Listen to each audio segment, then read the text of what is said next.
really like this show. Quite a bit up to the 80s, 1780s really. And Oh, these guys are, hold on. A lot of them wouldn't. Let me pause this here for a second. Oh, how you doing? Okay, I'm just doing a bit of research. I'm planning on doing another type of reenactor character for doing events called rendezvous of the frontier period. So you wouldn't be watching this video unless you were interested in reenactments yourself. So what I'm going to do in this video is show you how to create a persona of your own. So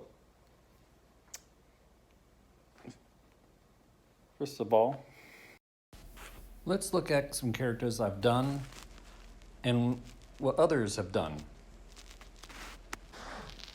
I've done characters from Renaissance, World War, futuristic, apocalypse, as others. But before you say, oh wait, some of those are cosplay. Cosplay is another form of reenactment. In fact, reenactment is the original cosplay. Let's go to Hans over at the Green River Rendezvous. Okay, this is Hans from Cooking with Hans on doing personas. Let's see if we get better lighting here.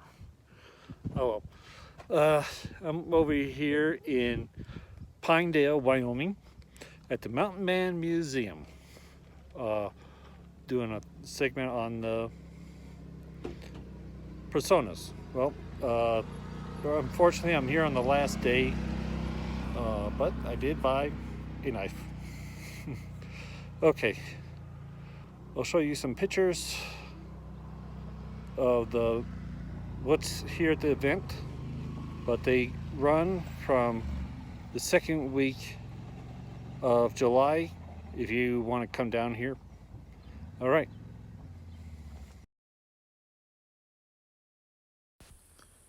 Okay, here at the Green River Rendezvous, you can get a lot of information about being a mountain man or frontier type characters. Museums are a great source of information. Find yourself a frontier Western museum. You will see the actual items that they used to survive out in the wilderness.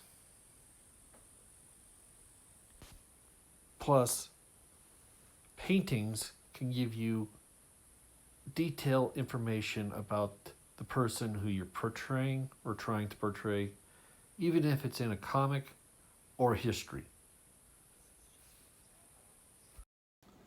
Some people don't understand what reenactors are or who they are. They might be basing it off of hearsay, like the fact is that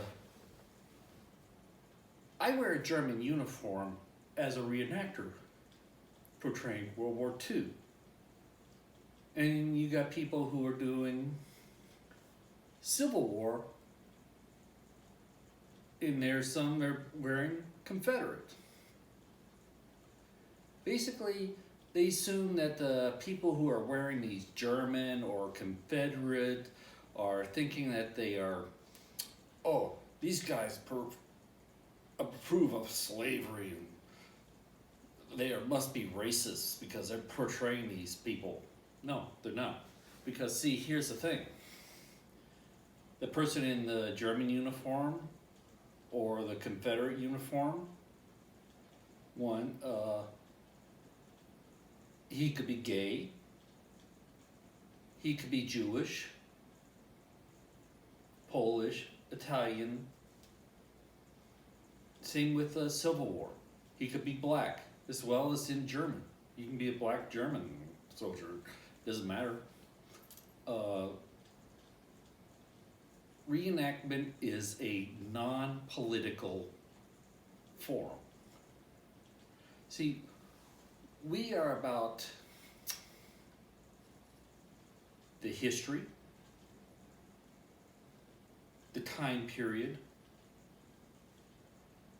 Some are about the uniforms, insignias, or weapons, or something. For me, my uncle, who died at the Battle of the Bulge, fought the Germans. So I'm learning about who he went up against. So, this is what this video is about. Reenactments. And watch to see how I do it. You saw part of what how I'm researching when you walked in and saw me watching Townsend and Son on Long Hunters. That's one of my favorite shows. I happen to watch them all the time, as well as others, as part of my research. I enjoy cooking and stuff, so this is what we're going to be doing. One, there's different types of reenactments. If you're doing fantasy type based off comics, movies, videos, like that of Dragon Ball or Star Wars, that would be called cosplay, which is a reenactment because you're reenacting these characters, portraying these characters, giving them a back history, and you're researching their back history. Then there's reenactments where you're recreating the battles that you would see at a Civil War, World War II, or in the movies. The movie Glory with Morgan Freeman. All those soldiers, Civil War soldiers, the black Civil War soldiers, were reenactors. But don't go saying that, no, those were just extras hired that they put in these costumes. No.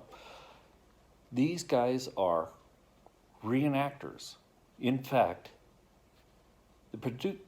they provided their own uniforms because they portray these people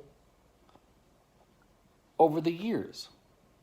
They got everything down about these people, all the way down to their underwear, to socks, shoes, guns, hats, how they're worn from the insignias. They didn't just say, hey, put a sergeant stripe on this guy. No, they're going to be doing that with the actors like Morgan Freeman, the main characters.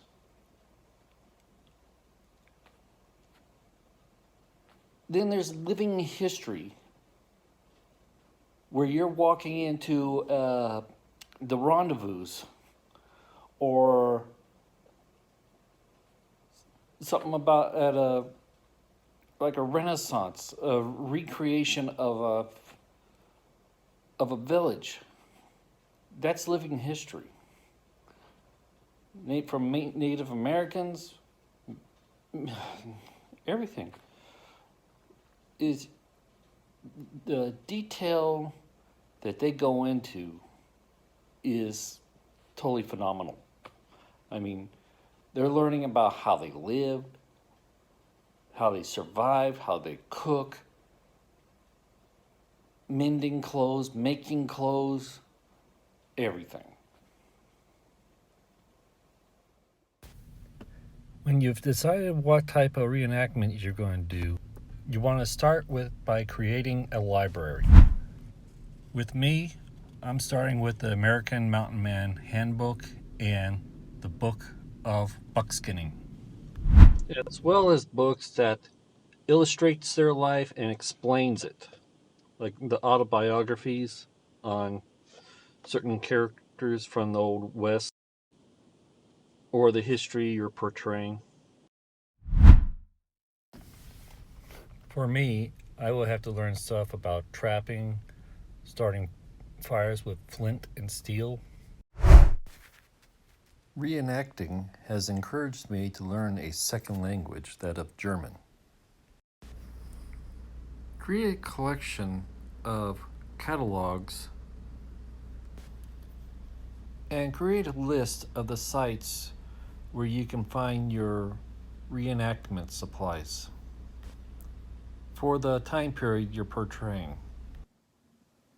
Okay, one more thing. I will be adding on to this video. This video is number 1. I'm planning on doing a series of them as I progress with developing my character, so you can see the process. Some are going to be short, some might be long,